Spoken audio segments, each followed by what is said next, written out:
Welcome to this explainer. Today, we're unpacking a really fascinating 2023 speech given to college students by a veteran business leader with over 38 years in the trenches.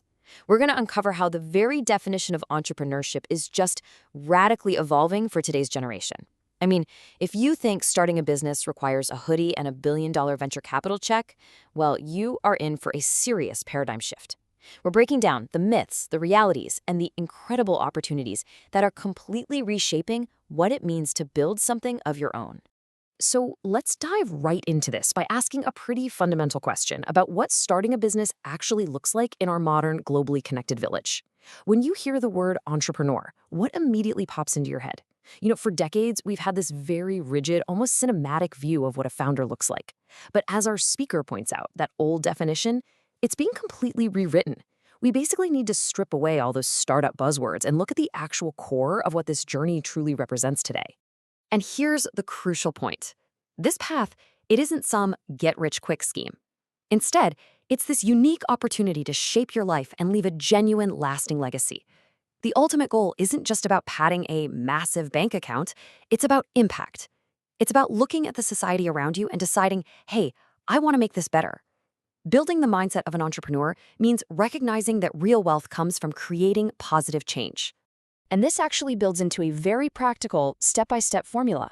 Because true success, it starts by solving real problems rather than just blindly chasing profits. It absolutely does not start with simply building a product. No. Step 1 is identifying a real problem that people are actually experiencing right now. Then, step 2 is crafting a good, affordable solution to that specific problem. Only when you've done those two things do you reach step 3, creating value, which naturally inevitably leads to step 4, attracting customers. It's a completely problem-centric approach, and it works. All right, section 1, busting business myths. We're separating expectation from reality because there is a massive gap between what we see in the movies and what actually happens in the real world. For instance, let's talk about the boss myth.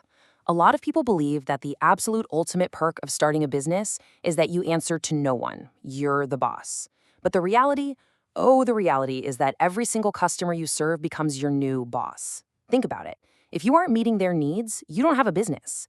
Suddenly, you're accountable to dozens, hundreds, maybe even thousands of people who are paying for your product. And honestly, this brilliantly illustrates why another really famous cliché might actually lead you astray. We've all heard the advice, right? Just follow your passion and you'll never work a day in your life. Well, look, if your passion is knitting sweaters for penguins, that's great and all, but it probably won't pay the rent. Your passion actually has to intersect with what society needs. Only fulfilling real societal requirements, solving those actual problems we just talked about, will actually generate sales. We also really have to unlearn this deeply ingrained academic fear of failing. Think about the college mindset for a second. Failure is a terrible word. Getting an F is a total disaster. But in the real-life entrepreneurial journey, failure is just as normal as success. Losses happen. They're quite literally a built-in part of the process for figuring out what works.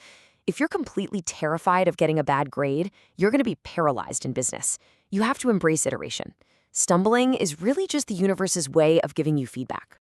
And hey, speaking of college, do you think you absolutely need a fancy business degree to run a financial empire? Actually, no. Arundhati Bhattacharya became the chairman of the State Bank of India with a BA in English literature. And N. Chandrasekaranan, the current chairman of the Tata Group, he studied applied science. So your college education in the arts or sciences is absolutely not a limitation. You already have these incredible role models proving that a specific major doesn't dictate your capability to lead. Moving on to section 2. The support ecosystem, because the truth is, you don't have to go it alone. Let's look at the networks that sustain today's founders. Despite that whole lone wolf founder stereotype, entrepreneurship really isn't a solo act.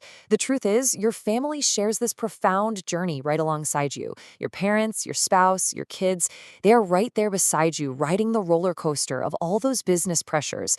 And because it's a shared experience, their emotional and motivational support is just absolutely essential during those high-pressure moments.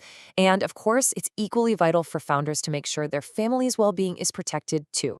And thankfully, the exhausting 24/7 grind of the past, that's largely been replaced. Now, don't get me wrong, getting a business off the ground takes immense effort.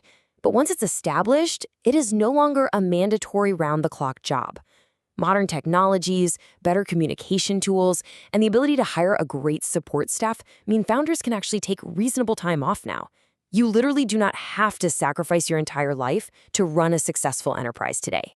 What's really cool is that this balanced lifestyle actually fosters a completely different mindset from that aggressive corporate raider stereotype we used to see. When you're responsible for the welfare of others, you naturally start seeking peace over conflict. You learn to negotiate on a win-win basis. In fact, the true spirit of an entrepreneur sometimes means willingly leaving a little more on the table for the other person, just to build that long-term trust and harmony. Okay, Section 3, the Gen Z economy. It is time to normalize the entrepreneurial spirit for a generation coming of age in a completely transformed landscape. The era of the comfortable, lifelong salaried job, it's fading. It really is. Until recently, you could expect to find a company, stay there for decades, and retire with a guaranteed pension. Business was just something other people did. But today, the whole expectation has completely flipped. We are entering this dynamic new reality where, as our speaker predicts for Gen Z, absolutely everyone will be an entrepreneur in some way, shape, or form. And building a business doesn't require raising millions for some tech startup. It can be as accessible as investing small amounts in the share market, teaching tuitions from your living room, running a daycare crash, renting out an extra bedroom to tourists, or even just baking cakes at home to supply your local street. These are all pure, valid forms of entrepreneurship. You're identifying a need and you're creating value. Ultimately, these accessible, everyday ventures unlock just unlimited potential. They aren't just side hustles, they are actual pathways to deep personal fulfillment.